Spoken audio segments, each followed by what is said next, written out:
नमस्कार मित्रांनो, स्वागत आहे आपलं कावेरीज किचनमध्ये। आज पुन्हा एक जबरदस्त रेसिपी घेऊन आलो आहोत।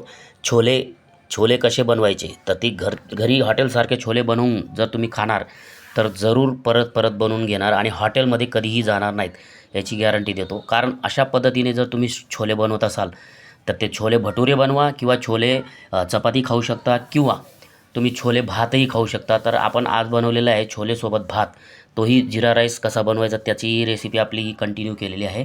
तर तुम्ही बघू शकता अशा पद्धतीने कांदा, टमाटा, मिरची, लसूण, अद्रक हे सगळं वाटण मिक्सरमध्ये तयार केलेलं आहे। आता बघू शकता हे छोले ठेवले होते रात्री भिजून ठेवलेले छोले, आता सकाळी आपण शिजवलेले आहेत। अशा पद्धतीने पूर्ण शिजलेले आहेत हे बघू शकता तुम्ही। आणि नंतर आता एका पातेलीमध्ये बघा तेल घातलेलं आहे। त्याच्यानंतर आपण त्याच्यात थोडंसं वाटण जे केलेलं होतं ते टाकलेलं आहे आपण आणि त्यानंतर त्याला थोडंसं फ्राय केलं। त्याच्यात मिरची पावडर, छोले मसाला, हळद हे सर्व टाकलं आणि त्याला चांगलं फ्राय केलेलं आहे। तर अशा पद्धतीने तुम्ही पाहू शकता हे सगळं मिश्रण फ्राय केल्यानंतर त्यात आपण जरा छोले घेऊन बाउलमध्ये त्यालाही पिसलेले होते भाजी ग्रेव्ही घट्ट करण्यासाठी। ठीक आहे, तर अशा पद्धतीने छोलेची भाजी आपण बनवून घेतली। साईडला आपण कुकर लावलं, त्याच्यात तूप घातलं आणि त्याच्यामध्ये तूप घातल्यानंतर आपण त्याचा आता भात बनवणार आहे जिरा राईससाठी। तर जिरे घालून त्यात कोथिंबीरही घातलेली आहे। तर बघू शकता अशा पद्धतीने जिरा राईससाठी आपण कुकर लावलेला आहे आणि हा जिरा राईस आपला तयार आहे।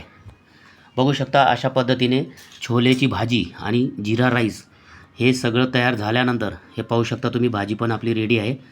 कशी तरी आलेली बघू शकता, अतिशय उत्कृष्ट अशी।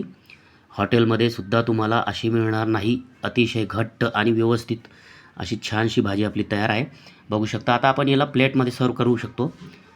बघा आता ही आम्ही प्लेट घेतलेली आहे, तिच्यात आपण अशा पद्धतीने सुंदर असा जिरा राईस सजून घ्यायचा आहे। त्याला मस्त अशा पद्धतीने भरून घेतलेला आहे।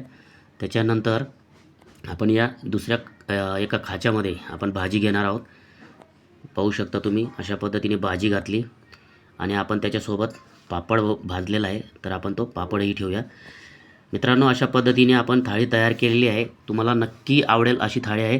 व्हिडिओ आवडले असल्यास लाईक, शेअर, कमेंट करा आणि चॅनलला सबस्क्राईब जरूर करा। Thank you very much.